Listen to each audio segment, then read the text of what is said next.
Ya, langsung saya serahkan kepada Pendeta Christian Johan Lasu. Ya, shalom semuanya. Ya, kita bersyukur kita dapat bertemu lagi pada shalom. Ya, kita bersyukur bisa ketemu lagi. Ya. Baik, kita akan lanjutkan materi kita. Saya mengaminkan doa tadi. Jadi saya langsung ke materi kita sebagaimana hari pertama, tapi saya sedikit akan review supaya yang baru ikut juga sedikit bisa mengikuti. Ya, tema kita itu berbicara tentang Heilgeschichte. Seperti itu. Heilgeschichte secara harafiah artinya sejarah keselamatan. Ini sekali lagi ini bahasa Jerman karena memang dipopulerkan dari Jerman. Tetapi saya melengkapi Heilgeschichte ini sebagai sejarah penciptaan dan penyelamatan Allah yang berpusat pada Yesus.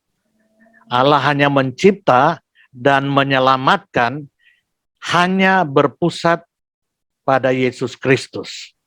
Tidak ada di luar Yesus Kristus.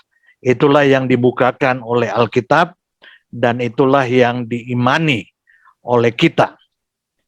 Kita sudah berangkat kemarin dari Yohanes 1 ayat 1 sampai 3 bahwa Yesus itu adalah Allah, dia adalah firman yang menjadi manusia, dan di dalam ayat 3 dikatakan segala sesuatu dijadikan oleh dia dan tanpa dia tidak ada satupun yang telah jadi dari segala yang telah dijadikan.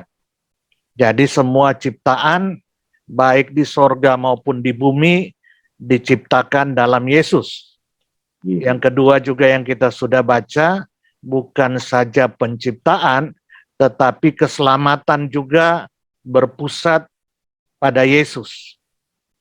Dikatakan di dalam ayat 4, sebab di dalam dia, di dalam Yesus, Allah telah memilih kita sebelum dunia dijadikan, tujuannya supaya kita kudus dan tak bercacat. Ini berbicara tentang keselamatan, karena di dalam Adam kita berdosa, tapi dalam Yesus kita kembali dikuduskan menjadi kudus dan tak bercacat. Ayat 5, dalam kasih ia telah menentukan, dipakai istilah menentukan, predestinasi, ya, menentukan kita dari semula oleh Yesus Kristus untuk menjadi anak-anaknya. Jadi ini menegaskan lagi dalam Yesus ia telah menentukan kita dari semula, itu sebelum dunia dijadikan, supaya kita menjadi anak-anaknya. Dasarnya bukan karena perbuatan baik kita, tapi dikatakan sesuai dengan kerelaan kehendaknya. Ayat 6, supaya terpujilah kasih karunia-Nya yang mulia. Sedikit saja kita berpikir itu karena kita, maka kasih karunia-Nya tidak akan terpuji. Kasih karunia-Nya yang mulia itu. Jadi di sini berbicara kita diselamatkan dalam Yesus. Baru disimpulkan oleh Roma 11 ayat 36, sebab segala sesuatu adalah dari Dia, jadi baik penciptaan maupun penyelamatan itu dari Dia, oleh Dia, dikerjakan oleh Dia, dan tujuannya kepada Dia bagi kemuliaan-Nya. Seperti itu. Dan kita sudah belajar tadi malam melalui skema, kita mulai dari kekekalan, ya, sebagai dasar Heilsgeschichte. Allah Tritunggal, aion itu bentuk atau kata waktu kekekalan dalam bahasa Yunani, dipakai aion, ya. Sedangkan Kalau kronologis, kronologis, itu waktu kronos. Baru ada waktu yang ketiga, itu momentum, itu kairos. Seperti itu. Nah, Allah Tritunggal itu ada dalam kekekalan, ada dalam waktu aion, ya, satu Allah tapi tiga pribadi, Allah Bapa, Allah Anak, Yesus Kristus, dan Allah Roh Kudus. Dan kita sudah belajar dalam kekekalan, ya, sudah ada karya rancangan penciptaan dan penyelamatan Allah, dan karena itu dibuat oleh Allah dalam kekekalan dan oleh Allah yang Maha Kuasa, oleh Allah yang Maha Bijak, Maha Kudus, maka Helgesikte tentang penciptaan dan penyelamatan yang berpusat pada Yesus itu pasti. Tidak ada yang dapat menggagalkannya, ya. Dan kita sudah belajar bagaimana ketiga pribadi Allah Tritunggal, ya, Heilgesikte adalah karya Allah Tritunggal, Allah Bapa sebagai originator, pemilik, sumber, pengasal daripada penciptaan dan penyelamatan, Allah Anak sebagai eksekutor, pelaksana dari keselamatan dan dasar atau pusat dari Helgesikte itu, dan Allah Roh Kudus sebagai aplikator dan dinamisator. Jadi semua berpusat pada Allah, berpusat pada Allah Tritunggal, karena itu sekali lagi, itu pasti, itu tidak mungkin gagal. Helgesikte Allah ini tidak mungkin gagal. Seperti itu, dan kita sudah belajar juga tadi malam bahwa Heilgesikte adalah karya Allah yang kekal, berpusat pada Yesus, yang diimplementasikan dalam 3 tahapan waktu kronos, waktu kronologis, yakni waktu penciptaan dan janji keselamatan, waktu penggenapan janji keselamatan, dan waktu penyempurnaan janji keselamatan, yang semuanya pasti terwujud karena terjamin oleh kuasa dan providensia Allah yang mutlak. Nah, sekarang kita akan melihat tentang tujuan, implementasi, dan karakter dari Heilgesikte Allah dalam kronos atau dalam waktu kronologis, seperti itu. Jadi ini Allah Tritunggal, Allah Bapa, Allah Anak Yesus Kristus, dan Allah Roh Kudus. Yang tadi, yang skema sebelumnya kita sudah belajar, yang memiliki Heilgesikte itu, yang berpusat pada Yesus, ya. Jadi sungguh-sungguh berpusat pada Yesus. Tidak kebetulan kita dalam suasana Natal. Saudara tahu kelahiran Yesus menjadi titik waktu. Titik waktu. Oleh sebab itu dunia mengadopsi kalender Masehi. Kalender yang berpusat pada Yesus. Sehingga dunia mengadopsi ini menjadi sebelum Masehi dan sesudah Masehi. Itu tanpa sadar dunia mengakui bahwa Yesus adalah pusat Heilgesikte, pusat penciptaan dan penyelamatan Allah. Sehingga tanpa sadar mereka mengadopsi, ya, dunia tanpa sadar, tapi dalam ketetapan kekekalan itu sudah ditetapkan Allah seperti itu, sehingga mereka atau waktu dunia berpusat sebelum Yesus dan sesudah Yesus. Nah, sekarang kita melihat yang pertama, tujuan dari Heilgesikte, tujuan dari penciptaan dan penyelamatan yang berpusat pada Yesus. Apa tujuannya? Tujuannya adalah Allah menetapkan untuk menghimpun suatu umat yang terwakilkan dari semua etnis agar mereka dapat bersekutu dengan Allah, menikmati Allah, memuliakan Allah hingga kesempurnaan dalam kekekalan. Jadi tujuan Allah menciptakan,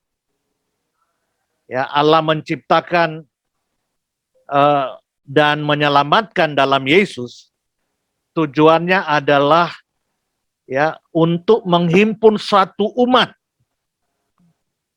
satu gereja yang terwakilkan dari semua etnis. Saudara, etnis itu berbicara tentang satu kelompok masyarakat yang terhimpun karena kesamaan bahasa, kesamaan geografis, kesamaan adat istiadat. Jadi yang paling utama adalah bahasa. Kalau sekarang memang secara geografis orang Batak sudah di mana-mana, orang Jawa sudah di mana-mana. Tetapi awalnya secara geografis mereka sama. Selanjutnya secara adat istiadat mereka juga punya. Tetapi yang paling utama adalah kesamaan bahasa. Allah menghendaki menciptakan dan menyelamatkan manusia berpusat Yesus. Tujuannya untuk menghimpun suatu umat yang terwakilkan dari semua etnis. Karena itu saudara,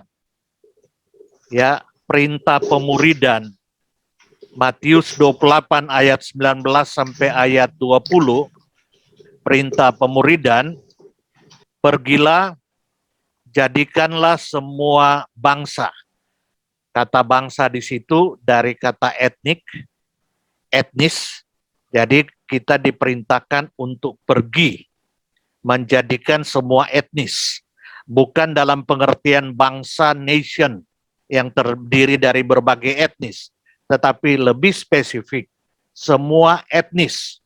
Pergilah, jadikanlah semua etnis murid Yesus.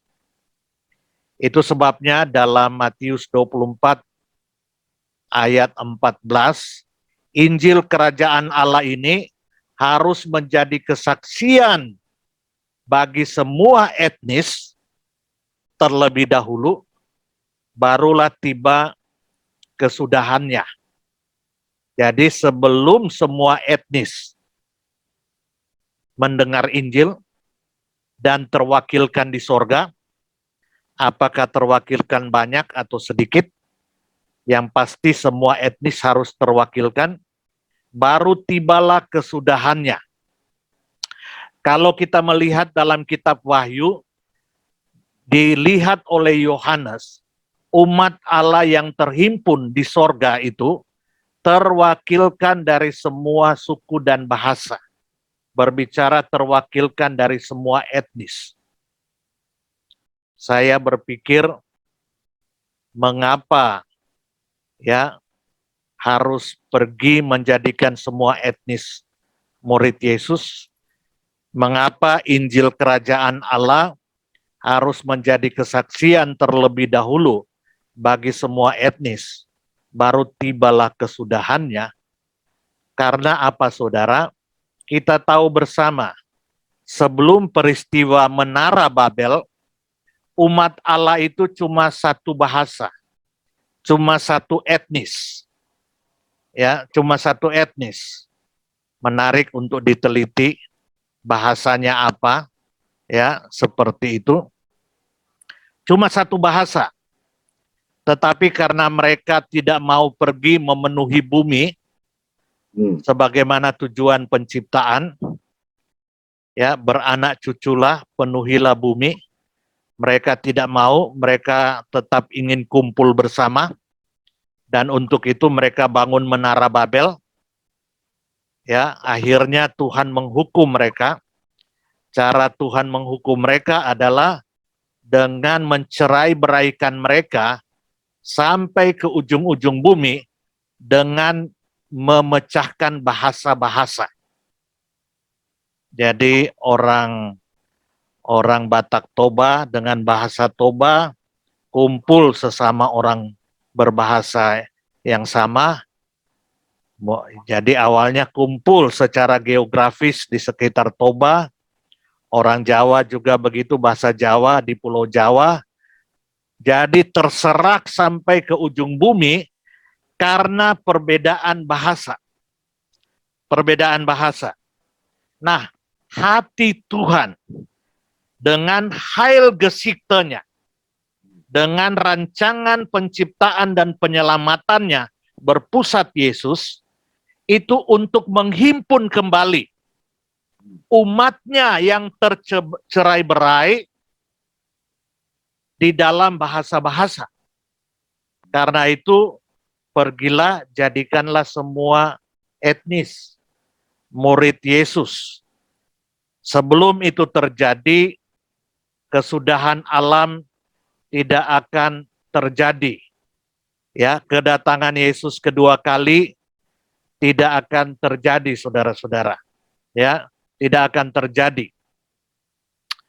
Seorang ahli misi, saudara, dia mengecek kira-kira bahasa-bahasa yang belum mendengar Injil di mana saja.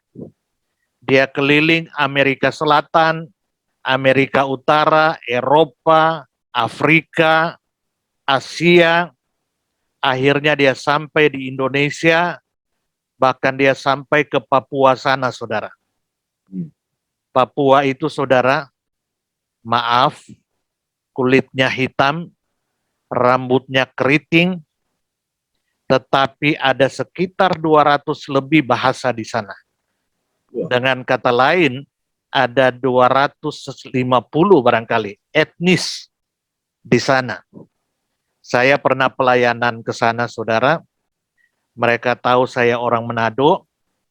Dulu ada, sampai sekarang masih digunakan, ada slogan di Manado itu, torang semua basudara.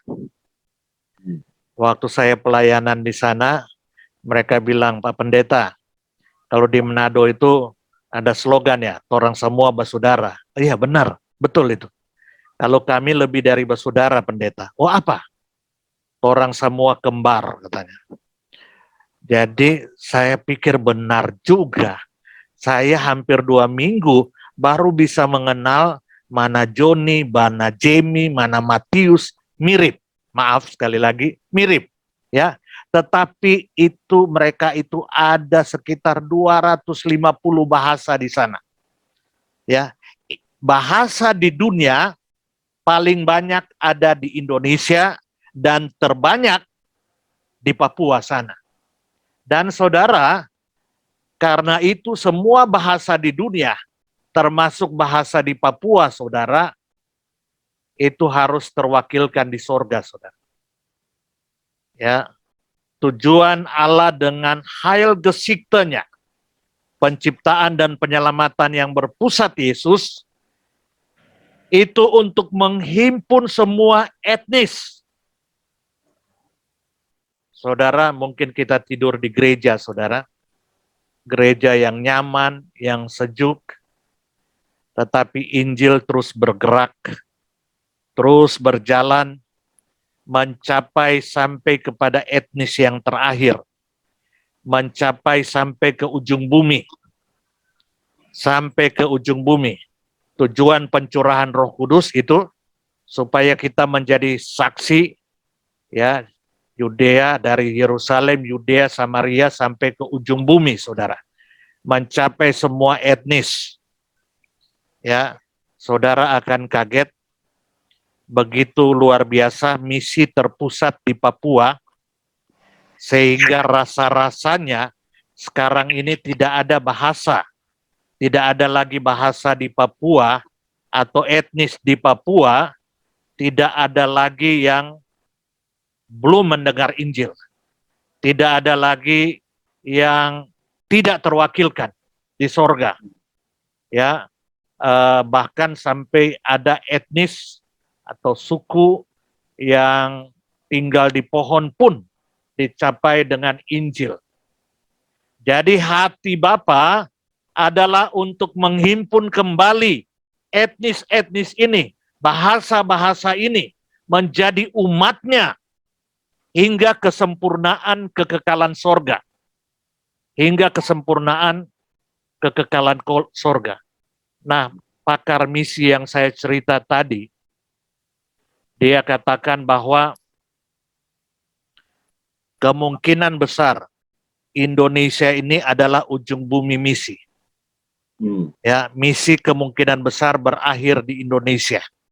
Ya, kesudahan zaman akan terjadi setelah etnis sampai di ujung bumi dicapai dengan Injil. Saudara, saya 9 tahun memimpin badan misi mencapai suku-suku terasing. Kami punya 3 pesawat kecil.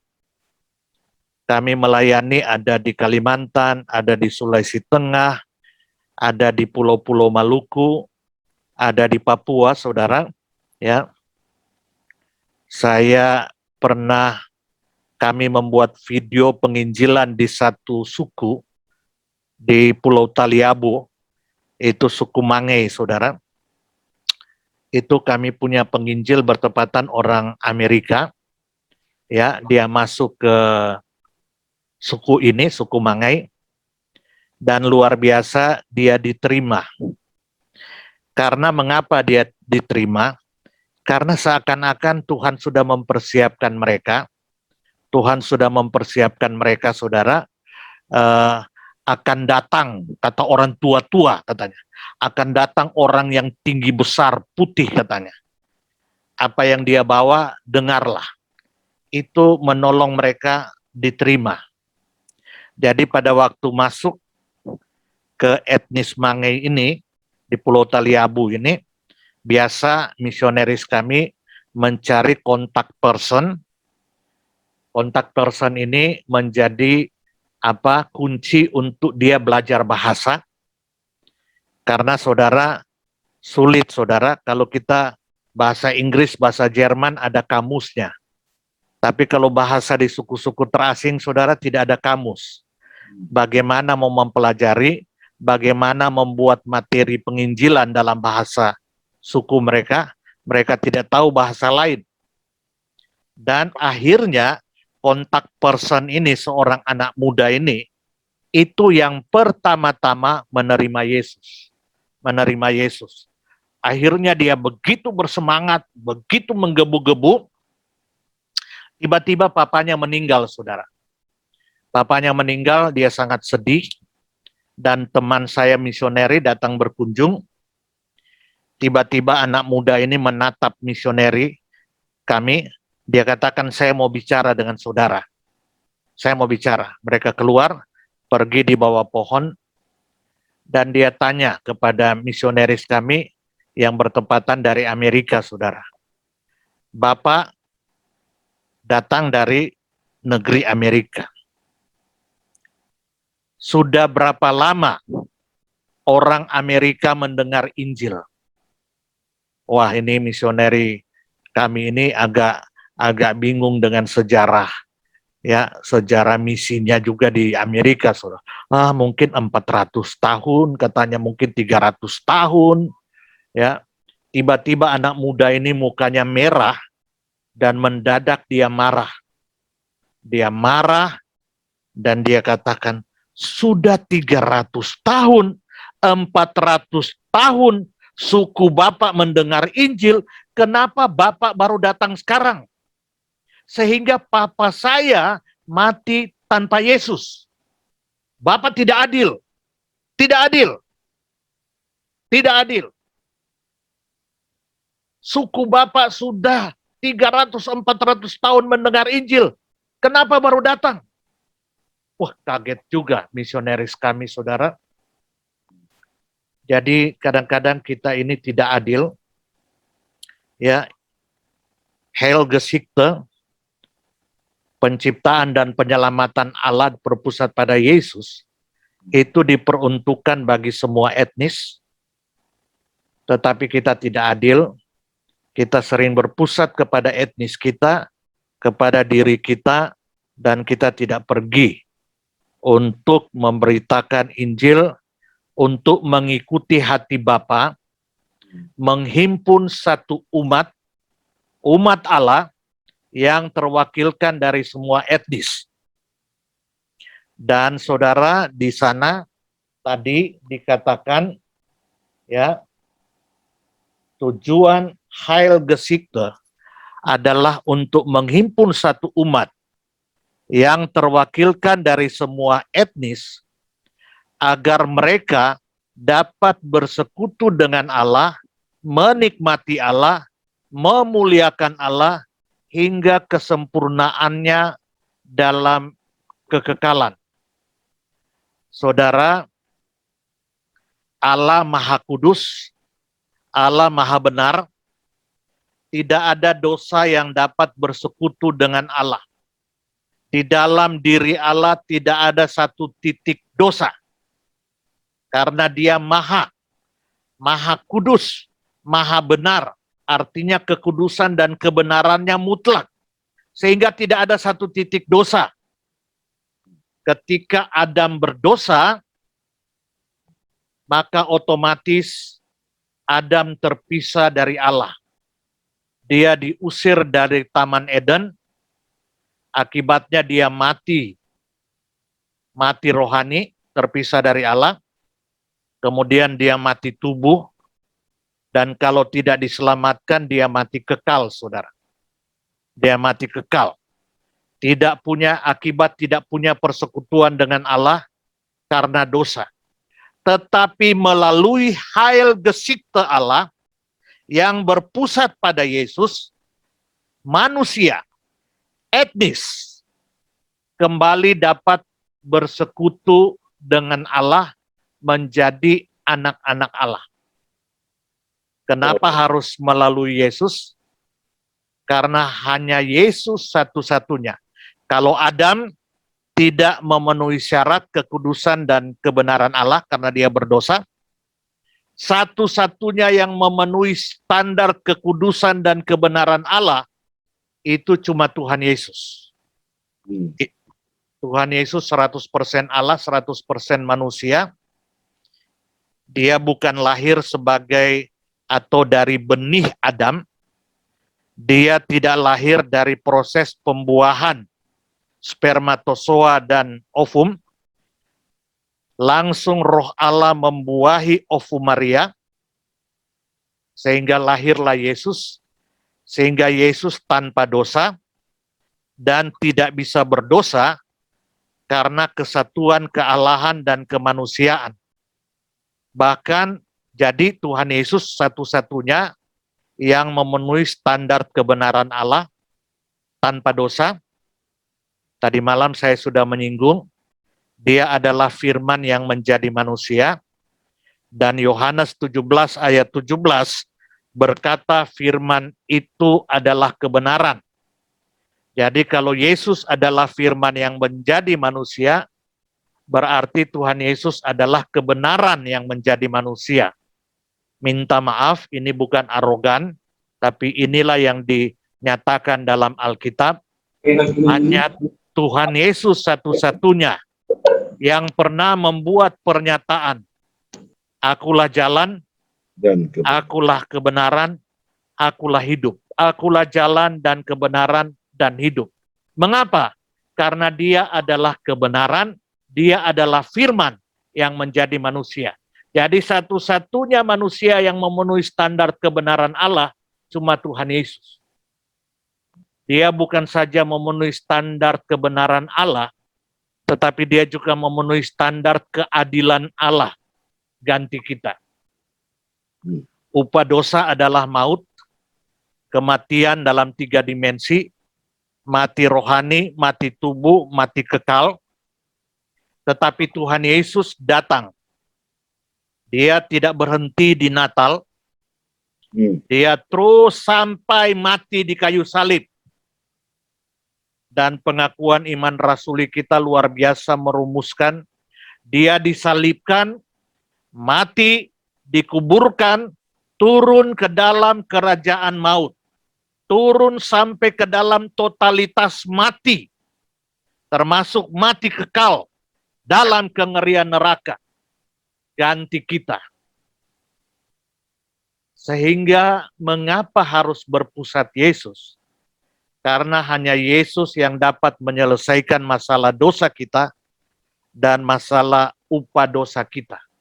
Haleluya. Dan itu dia sudah kerjakan melalui Natal, kematian, dan kebangkitannya. Jadi hanya melalui Yesus, semua umat, semua etnis pilihan Allah, itu dapat bersekutu dengan Allah, karena berada dalam Yesus, bukan lagi berada dalam Adam, berada dalam Yesus karena sudah mengalami keselamatan, sehingga pada waktu berada dalam Yesus, kembali memiliki persekutuan dengan Allah, dapat bersekutu dengan Allah, dan dapat menikmati Allah. Saudara, luar biasa. Tema menikmati Allah ini sudah jarang diperdengarkan, saudara. Sebenarnya itu konsekuensi dari persekutuan dengan Allah, saudara. Ya, akibat ada, maaf, saya pakai analogi ini, akibat ada persekutuan suami istri, maka otomatis ada saling menikmati. Suami menikmati segala keberadaan istri, istri pun menikmati segala keberadaan suami. Akibat adanya persekutuan, fellowship, bahasa Inggris luar biasa, fellow dan ship. Jadi sahabat seperahu. Ada fellowship yang sejati, ya, seperti itu, sehingga saling menikmati. Nah, demikian juga pada waktu Heil Gesikta Allah menjumpai saudara dan saya, kita kembali dipersekutukan dengan Allah. Kita menjadi anak-anak Allah. Yohanes 1 ayat 12. Ya, menjadi anak-anak Allah, kita menjadi ciptaan baru. Dan akibatnya, kita bukan saja punya persekutuan dengan Allah, akibat logis, teologis, kita dapat menikmati Allah. Menikmati kasih-Nya, menikmati kuasa-Nya. Itu sebabnya di dalam Efesus 1 ayat 3, segala kekayaan sorga diberikan kepada kita dalam Yesus. Haleluya. Diberikan. Kita kaya, saudara. Kita kaya secara rohani, ya. Cuma kadang-kadang kita hidup seperti orang miskin, saudara. Ya, karena tidak menyadari bahwa kita itu anak-anak Allah, otomatis kekayaan Allah itu menjadi kekayaan kita. Karena kita ahli waris, kata Alkitab. Kita ahli waris. Segala kekayaan Allah, saudara. Menikmati Allah. Saya ingat, saudara, ada satu cerita. Ditemukan seorang bapak yang meninggal, saudara, di jalan. Maka dibawalah oleh polisi untuk diotopsi. Kesimpulannya, bapak ini mati kekurangan gizi. Bapak ini mati kelaparan. Ya. Jadi kesimpulannya, dia ini rupanya gelandangan, kurang makan, akibatnya mati kelaparan. Tetapi yang mengagetkan polisi, saudara, di dalam tubuh bagian dalam daripada bapak ini, saudara, ada terikat satu dokumen, saudara, dibungkus plastik, dibungkus kain lagi, diikat di perutnya, saudara. Kalau kayak orang Manado itu dulu-dulu tuh kayak ikat-ikat opo-opo itu. Iya. Dibuka, saudara. itu statement dari notaris bahwa Bapak ini mendapat warisan sekian miliar rupiah dari orang yang sangat mencintai dia. Mereka bingung, loh ini orang kaya kok menjadi gelandangan, mati kelaparan, kenapa? Cek punya cek, Bapak ini orang bodoh, buta huruf, dia berpikir waktu notaris panggil, ini statement Bapak sebagai ahli waris, dia terima, dia pergi, dia bungkus, dia pikir ya itu hanya semacam jimat begitu aja dari orang yang sangat dia kasihi. Dia jaga baik-baik, ternyata itu pernyataan notariat bahwa dia ahli waris sekian miliar rupiah dari bapak yang meninggal. Tetapi dalam kebodohannya dia tidak mengerti. Akhirnya mati kelaparan. Kadang-kadang banyak orang Kristen seperti ini, saudara. Maaf, dalam kebodohan rohani, tidak menyadari bahwa mereka adalah anak-anak Allah, dan mereka berhak atas segala keberadaan Allah, mereka berhak menikmati Allah, sejak dari dalam dunia ini, menikmati Allah, menikmati Allah dalam keadaan suka maupun duka. Ada kekuatan Allah. Paulus berkata segala perkara dapat kutanggung di dalam Dia. Paulus juga yang berkata kemampuan kami, our competence comes from God. Kompetensi kami, karunia-karunia kami sebagai anak Tuhan itu diberikan oleh Allah. Karena kita adalah anak-anak Allah. Yes. Jadi tujuan Allah menyatakan Heil Geschichte-nya yang berpusat kepada Yesus supaya kita dapat bersekutu dengan Allah, menikmati Allah. Yang ketiga, saudara, memuliakan Allah. Saudara minta maaf, kadang-kadang istilah memuliakan Allah ini tidak dimengerti. Dipikir hanya dengan bertepuk tangan Allah dimuliakan, itu terlalu kecil. Kan kadang-kadang kita mendengar beri kemuliaan bagi Allah dengan tepuk tangan. Ya, tidak salah, tidak salah. Tetapi memuliakan Allah jauh melebihi itu. Yes. Memuliakan Allah yang pertama itu memancarkan karakter Allah. Memancarkan atribut-atribut Allah. Hal-hal yang melekat pada diri Allah. Kalau Allah adalah kasih, kita memancarkan kasih Allah. Memancarkan atribut, karakter, sifat-sifat Allah. Dan kalau itu ada, Allah dimuliakan, saudara. Amen. Allah dimuliakan. Kita punya karakter itu. Mengapa? Karena kita sudah menjadi anak-anak Allah. Ya. Sehingga benih Allah itu ada dalam kita, benih ilahi itu. Sehingga kita menjadi manusia rohani. Ya. Dulu mati rohani, sekarang menjadi manusia rohani. Benih, ya, betul.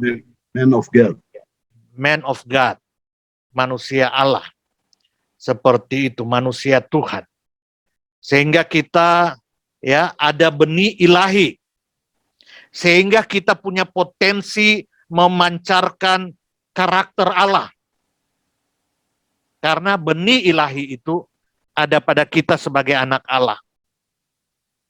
Saya punya anak 2, 1 perempuan, 1 laki-laki. Saya senang anak laki-laki saya waktu sejak kecil orang bilang mirip saya. Dan kalau saya perhatikan, bukan saja wajahnya mirip saya, tetapi juga segala apa yang ada dalam dirinya, termasuk selera, baunya, ya, itu mirip saya. Ya, sebaliknya yang perempuan itu mirip mamanya. Ya, karena ya anak saya, anak kami, benih kami gen kami ada dalam mereka, sehingga mereka itu mirip kami. Anak laki-laki saya mirip saya. Kami pernah makan di satu restoran di Jakarta. Pas di situ ada perlombaan di restoran itu, ya, anak mirip papa atau mirip mama. Saya iya saja, istri saya suruh supaya saya mendaftar ikut perlombaan itu. Ya, saya dengan anak saya jalan ke sana kemari, diwawancarai apa yang mirip, ya, seperti itu. Ya, walaupun kami tidak menang, tapi saya senang. Anak saya mirip saya. Saya pikir Tuhan kita akan senang karena dia melihat kita memancarkan kemiripan dengan dia, saudara. Oh yes. Sebagai anaknya, saudara. Ya, Absolutely. jadi memuliakan Allah yang pertama memancarkan karakter Allah. Saudara kalau lihat dalam Matius 5 ayat 16, kalau orang melihat terangmu bercahaya, ya, perbuatan baikmu terpancar, mereka akan memuliakan Bapamu yang di sorga. Itu. Memuliakan Allah yang kedua, saudara, ya, memuliakan Allah yang kedua, saudara, itulah menyelesaikan pekerjaan yang Tuhan berikan untuk kita laksanakan. Ya, saudara ingat doa Bapa kami. Doa Bapa kami itu, Bapa kami yang di surga, dikuduskan namamu, datanglah, perhatikan, datanglah kerajaanmu, jadilah kehendakmu di bumi seperti di surga. Jadi kita diminta untuk berdoa, ya, supaya kerajaan Allah, kebenaran Allah, kehendak Allah jadi di bumi seperti di sorga. Supaya kehendak Allah jadi dalam hidupku, jadi dalam rumah tanggaku, jadi dalam dunia kerjaku, jadi dalam gerejaku seperti di sorga. Tugas kita adalah untuk melaksanakan kehendak Allah. Tuhan Yesus berkata dalam Yohanes, dia katakan begini, aku telah memuliakan engkau, Bapakku, dengan cara menyelesaikan pekerjaan yang engkau berikan kepadaku. Saudara, kita ini ada tugas yang Allah berikan untuk mewujudkan kehendak Allah di bumi, sehingga kehendak Allah jadi di bumi seperti di sorga. Ya, seperti itu. Jadi memuliakan Allah yang kedua adalah melaksanakan kehendak Allah, melaksanakan tugas yang Allah sudah berikan kepada kita. Dan jika itu kita lakukan, maka kita memuliakan Dia. Kita memuliakan Allah kita. Seperti itu. Kita, kalau saya baca, saudara, ya, teks Alkitab, ya, saya coba cari, ya, ayat itu, pernyataan Tuhan Yesus, aku telah memuliakan. Yohanes 17. Ya, memuliakan engkau melalui menyelesaikan pekerjaanmu. Wah, saya lupa. Iya.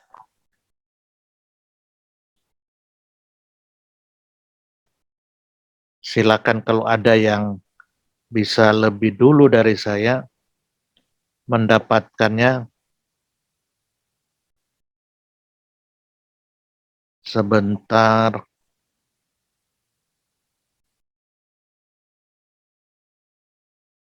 Saya belum dapat itu.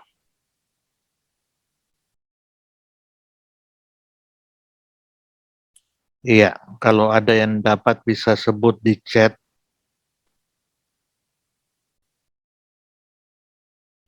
Sebentar. Oke. Saya belum ketemu itu. Ya.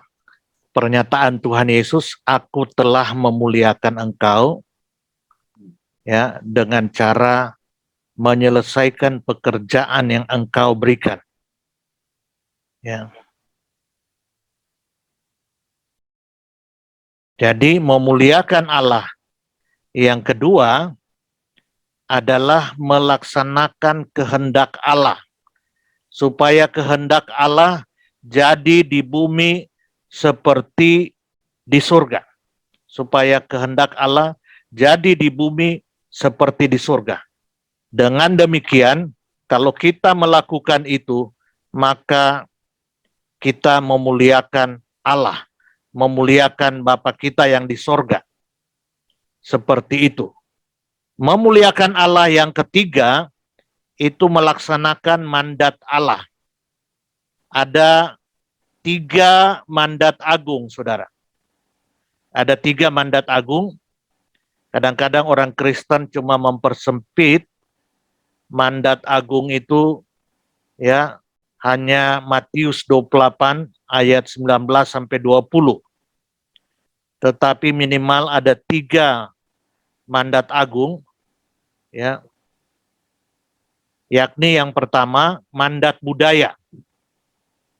Saudara, pada waktu Allah menciptakan Adam, terima kasih Pak Almen Pasaribu, menyebut Yohanes 17 ayat 4. Saya pikir saya penting cari itu supaya tidak sekedar menyebutkan saja. Terima kasih Pak.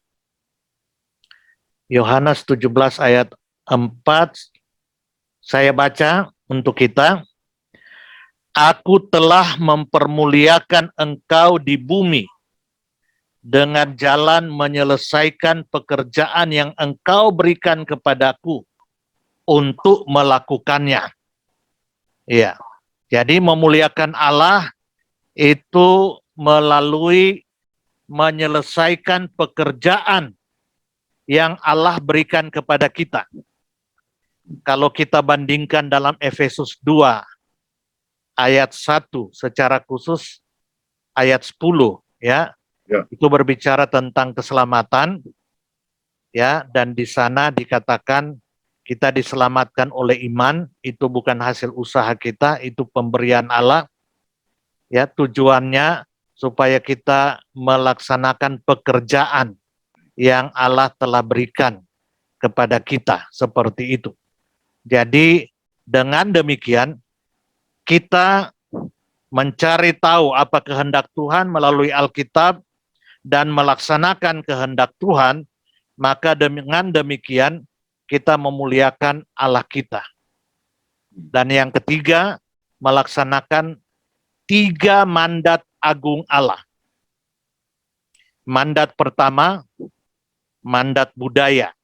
Sering disebut dengan mandat budaya atau mandat kerja. Dalam Kejadian 1 ayat 28, setelah Allah menciptakan manusia, Allah menempatkan manusia di bumi. Selanjutnya Allah berfirman, beranak cuculah, penuhilah bumi, dan taklukkanlah itu. Jadi ada perintah taklukkanlah. Ini perintah untuk bekerja. Ini mandat budaya. Kata budaya dalam bahasa Indonesia itu dari 2 kata. Budi itu berbicara akal, dan daya, tenaga. Jadi pada waktu kita mengerahkan akal dan tenaga kita, ya, maka kita menaklukkan dunia kerja. Waktu dunia diciptakan masih dalam bentuk hutan, ditaklukkan oleh manusia menjadi kebun, menjadi budaya pertanian, menjadi budaya apapun juga, termasuk kalau kita mau lihat termasuk semua budaya-budaya, budaya kedokteran, budaya politik, ya, harus ditaklukkan untuk kemuliaan Tuhan. Ini perintah bekerja. Ya, kalau kita tidak menaklukkan ya dunia ini, maka orang tidak kenal Tuhan akan menaklukkan dunia ini. Dan mereka akan pakai bukan untuk memuliakan Tuhan, tapi untuk melawan Tuhan, saudara. Saudara, Eropa itu diwarnai oleh kekristenan. Sehingga mereka menghasilkan budaya yang unggul, yang bukan saja memakmurkan mereka, tetapi menjadikan bangsa Eropa menjadi berkat. Begitu juga pada waktu Injil ke Amerika, dibawa ke Amerika, menghasilkan budaya Amerika yang unggul, yang memakmurkan Amerika, bahkan dari kemakmuran itu bisa dibagi ke bangsa-bangsa lain. Ya, jadi mereka menaklukkan dunia kerja. Sayang sekali, sekarang dunia politik, dunia kerja sudah dikuasai oleh orang tidak kenal Tuhan. Akhirnya saudara, ya, saya pernah ikut malam misi lembaga kami di Amerika. Waduh, yang ikut tinggal yang tua-tua, saudara. Saya tanya, mana yang muda-muda? Yang muda-muda sibuk kerja. Mereka tidak lagi menjadi pengusaha, mereka menjadi pekerja biasa, dan mereka penuh dengan hutang, karena semuanya harus cicil, beli rumah, beli mobil, beli kulkas, semua cicil. Kartu kredit mereka benar-benar dipakai untuk menyicil.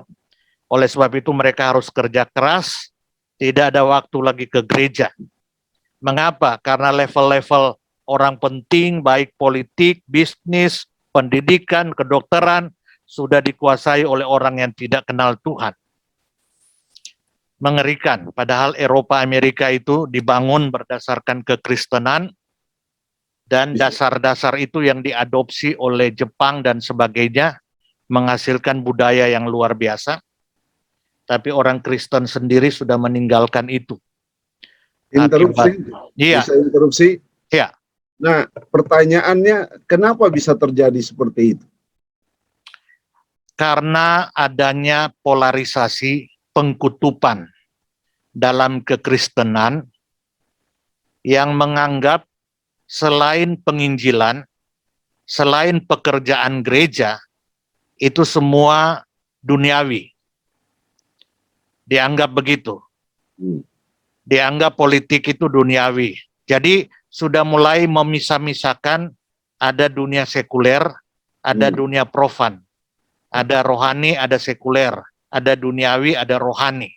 Nah, mereka anggap hanya kehidupan bergereja itu yang rohani. Mereka tidak berpikir bahwa politik itu kalau dipakai dengan cara yang benar dan tujuan yang benar, itu menjadi rohani. Dunia medis itu kalau ditaklukkan oleh anak Tuhan bisa memecahkan masalah medis, maka luar biasa Allah akan dimuliakan.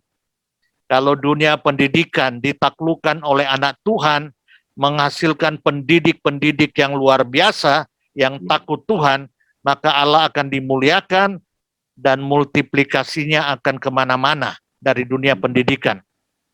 Saudara, banyak sekali orang-orang dari daratan Cina yang belajar ke Amerika, saudara.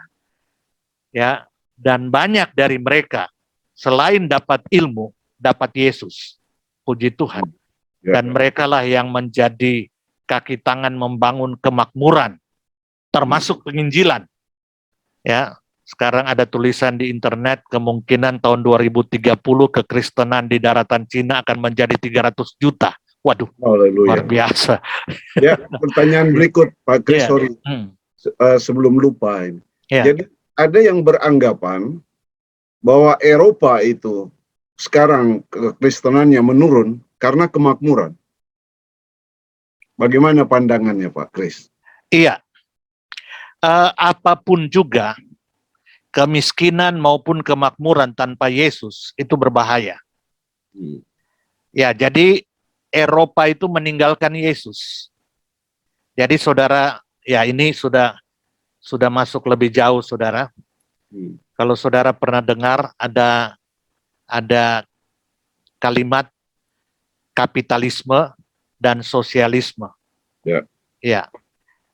Kapitalisme kalau tanpa isme, kapitalis itu positif. Artinya kita ini kan kapital, otak kita, tenaga kita, uang kita, kapital kita, dan kita kapitalisasi, ya, menjadi banyak, ya, itu bagus. Tapi karena ada Yesus, maka menjadi kapitalistik yang sosialistik, yang dibagi-bagi. Yes, correct. Tapi pada waktu Yesus ditinggalkan oleh orang-orang Eropa secara umum, maka yang muncul kapitalisme.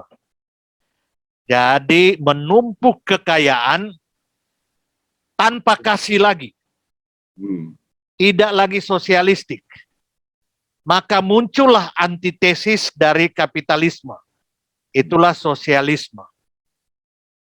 Ya, dari negara ke negara komunis, akhirnya mereka katakan, tidak ada milik pribadi, semua milik negara.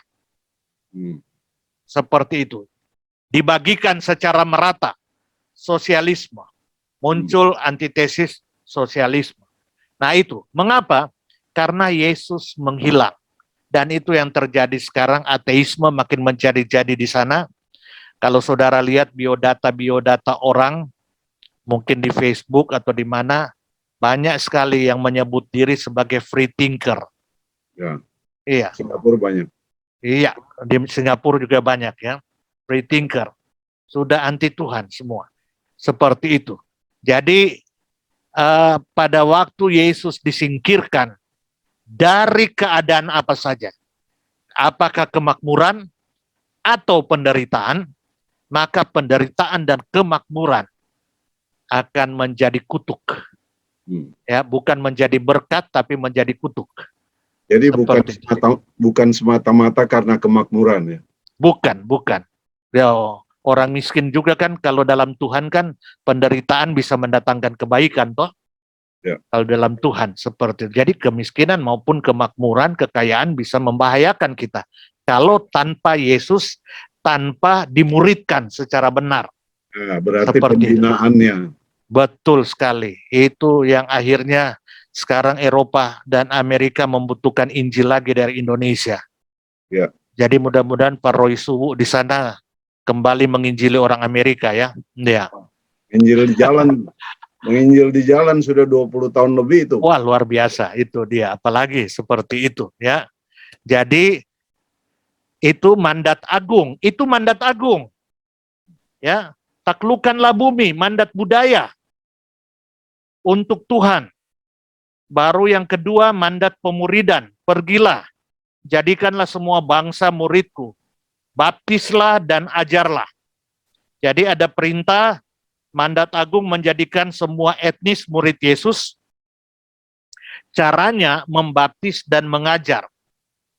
Membaptis ini berbicara penginjilan, mengajar itu berbicara proses pemuridan, segala sesuatu yang diajarkan supaya mereka menjadi murid. Itu mandat agung. Nah, itu yang saya katakan terjadi polarisasi. Mereka cuma berpikir mandat agung itu cuma Matius 28 ayat 19 sampai 20. Mereka lupa Kejadian 1 ayat 28, taklukkanlah bumi, itu juga mandat agung. Setelah manusia jatuh dalam dosa, Kejadian 1 ayat 28 tidak pernah dibatalkan. Amin. Karena itu saudara jangan kaget, penaklukan dunia, penemuan-penemuan iptek, itu muncul kalau bukan dari Yahudi yang punya Alkitab, muncul dari kekristenan yang punya Alkitab, saudara. Karena ada mandat itu. Ya, tapi sekarang mereka berpikir itu bukan lagi mandat agung. Mereka berpikir hanya Matius 28 ayat 19-20. Akibatnya, ya, dunia kerja dikuasai oleh orang tidak kenal Tuhan. Sekarang malah gereja sebarkan proposal kemana-mana karena tidak punya uang. Mengapa? Jemaatnya mungkin saja miskin-miskin atau mungkin saja ya tidak kenal Tuhan. hanya tradisi saja. Seperti kalau dulu Eropa, Amerika luar biasa, ya, itu mengutus menjadi berkat kemana-mana. Itu kekristenan Korea sangat menghormati Amerika itu, ya, seperti itu. Dan Korea menjadi makmur karena kekristenan. Saya pernah ikut diskusi bagaimana supaya Indonesia makmur.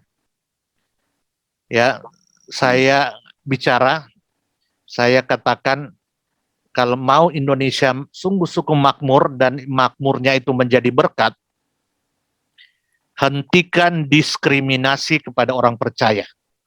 Yes. Hentikan diskriminasi kepada biji mata Tuhan. Seperti itu. Iya. Jadi mandat agung yang kedua adalah mandat pemuridan. Mandat agung yang ketiga, mandat kasih. Kasihilah Tuhan Allahmu, ini perintah. Ya, dengan segenap hati, kekuatan, jiwa, budi. Ya, kasihilah sesamamu, kasihilah dirimu sendiri. Jadi mandat kasih, mandat agung. Paulus berkata, walaupun kamu menyerahkan tubuhmu dibakar, tapi kalau tanpa kasih, kosong. Tidak ada arti. Mandat agung, mandat budaya, mandat pemuridan akan menjadi nol besar tanpa kasih. Dan kekristenan dikenal identik dengan kasih. Walaupun Eropa, Amerika, dan segala negara yang mengikutinya, ya, sudah meninggalkan Tuhan, tapi rata-rata pengungsi dari Bangladesh, dari mana lagi ini ya, dari Timur Tengah, ya, kalau mereka mengungsi, semuanya pilih negara-negara Kristen. Selain kaya, mereka masih berpikir, ya, di negara-negara itu Kristen jadi identik dengan kasih. Yes. Walaupun memang masih ada tradisi kasih, walaupun tinggal tradisi seperti itu, mau menolong. Ya, jadi humanismenya tinggi. Kenapa mereka tidak pilih banyak negara-negara di Timur Tengah sana yang kaya-kaya? Mereka pilih negara-negara kaya yang identik, yang Kristen, karena identik dengan kasih. Jadi kasih itu memberi arti. Jadi saudara, tujuan dari Heilgeschichte Allah yang berpusat pada Yesus, penciptaan dan penyelamatan Allah berpusat pada Yesus, adalah untuk menghimpun satu umat yang terwakilkan dari semua etnis, supaya mereka dapat kembali bersekutu dengan Allah, menikmati Allah, memuliakan Allah. Amen. Saya harus stop sampai di sini. Saya takut nanti kepanjangan. Ya, sampai kan besok masih ada. Iya, besok masih ada. Jadi silakan saya buka, dipandu oleh Pastor Franz untuk kita bertanya jawab. Diskusi. Iya, Tuhan Yesus memberkati. Shalom. Haleluya. Puji Tuhan. Berarti visi dan misi kita di Eat the Word Every Day itu sudah sangat tepat. Kingdom Family.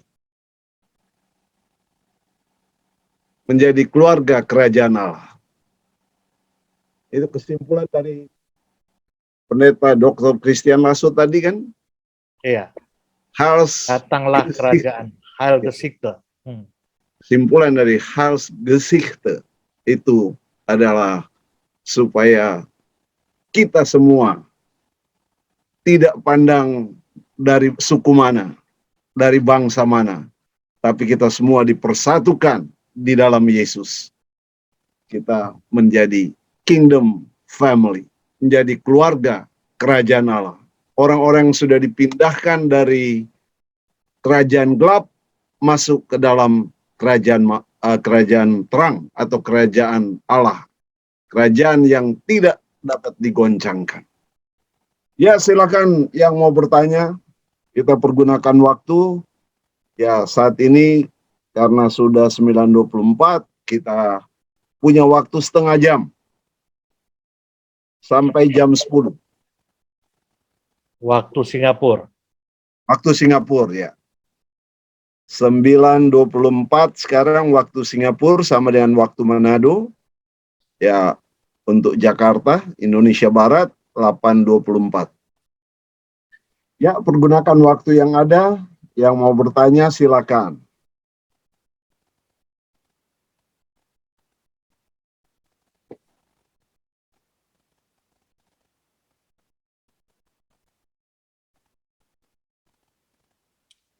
Halo. Silakan Bapak Ibu. Ini masih ada atau tinggal tinggal tools ya ini.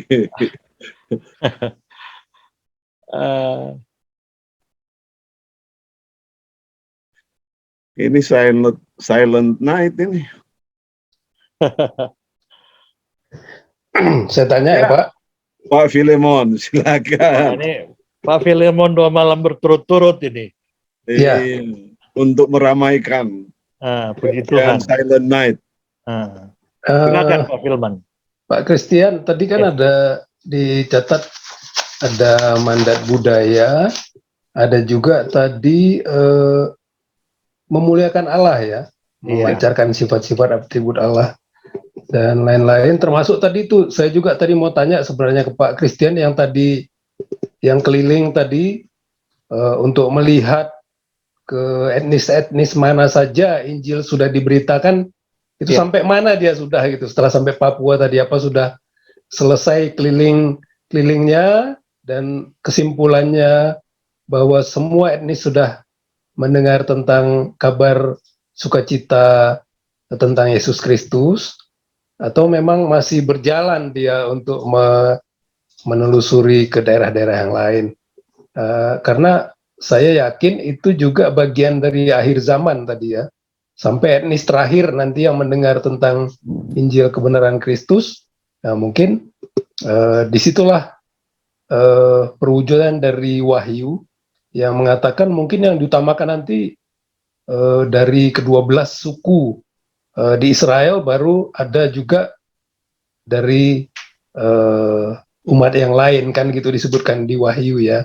Jadi kalau terkait dengan tadi Heilgeschichte atau sejarah keselamatan ini, sampai sejauh mana sudah kira-kira tahapan ini Pak? Kalau dibuat dari satu kronologis atau tata waktu, ini kira-kira sudah sampai di mana? Apakah sudah mendekati, kalau kita lihat di Wahyu kan, apakah ini sudah sampai kerajaan 1000 tahun atau di mananya gitu Pak? Itu mungkin sementara Pak sambil berkembang. Terima kasih. Ya, ini Pak Filemon ini sudah selangkah lebih maju ini. Itu besok akan kita bahas Pak, karena ada janji keselamatan, penggenapan janji keselamatan dan penyempurnaan janji keselamatan. Dan itu kita akan lihat penyempurnaan keselamatan itu ya saat kedatangan Yesus kedua kali. Nanti kita akan menyinggung beberapa poin penting di sana ya, seperti itu. Tetapi yang pertanyaan menggelitik Bapak tadi, si misioneri yang meneliti itu setelah dari Papua dia kemana? Itu jujur saya cuma dengar pula cerita ini dari teman saya misioneri yang di Papua, yang mendengar kesaksian dari si misioneri yang sekaligus peneliti itu. Dan dia berkata, dia kaget waktu dia masuk sekian lama di Papua, dia katakan luar biasa ini Papua ini. Ada 250 bahasa. Ya, dan dia cek, memang dia tidak katakan sudah semuanya, tapi dia katakan rasa-rasanya ya Papua ini ujung bumi misi. Rasa-rasanya sudah akan selesai. Ya, saya juga tidak tahu, ya, tetapi yang saya tahu, Heilgeschichte Allah ini tidak ada yang dapat menggagalkan. Termasuk kita yang tidur di gereja masing-masing, ya, Injil terus bergerak. Heilgeschichte Allah terus bergerak, terus diselesaikan. Nanti kita akan singgung besok, mudah-mudahan waktunya memadai, ya. Nanti terakhir memang Tuhan akan kembali, ya, kaki Dian itu akan kembali ke Israel nanti. Tuhan akan berurusan terakhir dengan Israel setelah jumlah yang penuh. Kalau kita bilang di Roma itu, dari etnis, dari semua etnis sudah masuk, Tuhan akan urus ini, ya. Jadi ini ada 3 bentuk pemilihan Allah. Pemilihan menjadi satu bangsa itu didapat oleh Israel. Ya. Israel luar biasa, ini bangsa yang khusus dipilih oleh Allah sehingga Allah menyatakan dirinya, menyatakan sejarahnya, ya, kepada Israel. Ini satu-satunya bangsa, ya, sehingga Allah memilih Israel menjadi umatnya secara bangsa, pemilihan bangsa, tetapi di dalam pemilihan bangsa ada pemilihan keselamatan.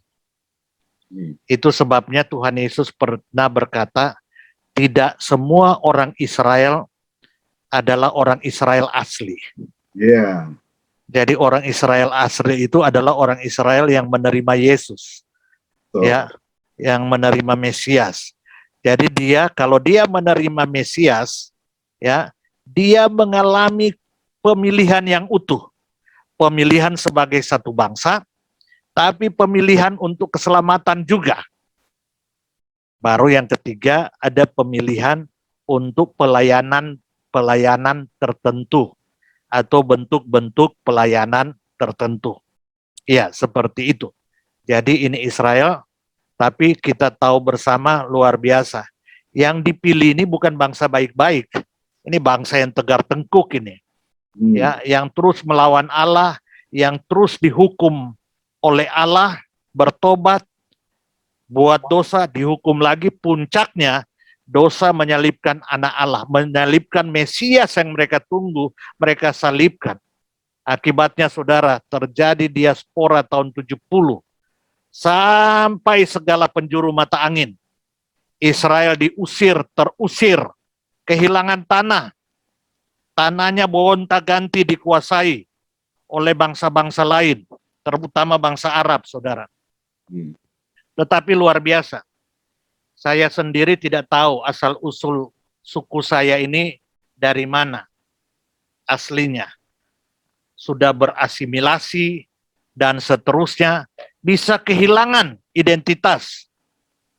Ini orang Batak luar biasa. Ada marga Batak tertentu yang sampai punya nomor-nomor. Kalau tidak salah sekarang sampai nomor 17. Mereka ketat juga membaca silsilah, saudara. Iya, berarti 17 kali berapa, sudah sekian ribu tahun mereka pelihara itu. Ya. Jadi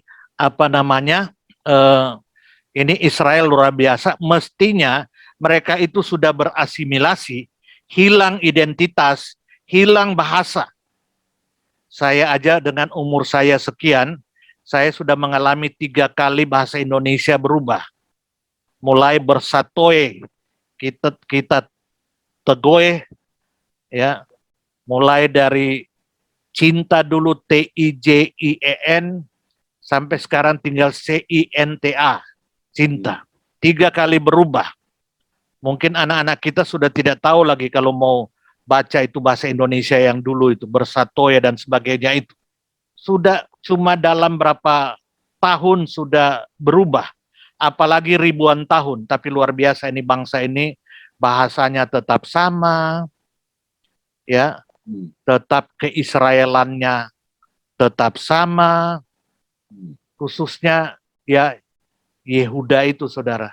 Dan yang luar biasa, tahun 1948 mereka kembali memproklamirkan lagi negaranya. Dan yang luar biasa, saudara, PBB mengetuk saudara, setuju berdirinya negara itu. Saudara bayangkan kalau tiba-tiba saudara sedang pegang sertifikat hak milik, tiba-tiba ada hak milik zaman Belanda yang dikeluarkan dan katakan ini punya kami. Ini bukti hak milik zaman Belanda. Itu sekarang terjadi di Indonesia. Ya. Seperti itu. Nah, bayangkan yang mereka tunjukkan mana hak milik kamu. Mereka tunjuk Alkitab, saudara, sertifikatnya, cilaka. Tapi kok bisa disetujui? Itu kalau tidak ada pekerjaan Allah yang khusus, nggak mungkin. Tidak mungkin itu terwujud, saudara. Nah, itu. Jadi nanti terakhir ini baru Tuhan urus secara bangsa. Nanti setelah semua etnis masuk, baru Tuhan akan urus mereka dari aspek keselamatan sisa Israel itu. Seperti itu. Ya, itu seperti itu Pak Filman yang kita lihat. Ada pertanyaan ini di sini Pak Januar Damanik, Pak Pendeta, kalau Israel itu umat pilihan Allah, kenapa Yahudi masih belum mengakui Tuhan Yesus? Terima kasih, Tuhan memberkati. Ya itulah tegar tengkuknya. Ya, mereka tidak mengakui Yesus itu secara bangsa, tetapi secara pribadi-pribadi, Paulus itu orang Israel, orang Yahudi, Petrus orang Yahudi. Ya, secara pribadi-pribadi, wah kita justru mendapat berkat dari penginjil-penginjil pertama, itu orang Yahudi. Seperti itu. Tapi secara bangsa, mereka tidak mengakui, mereka tidak menerima Yesus. Ya, jadi kalau kita baca bagaimana sejarah Israel, jangankan saudara puluhan tahun, baru beberapa tahun, baru menyaksikan 10 tulah di Mesir.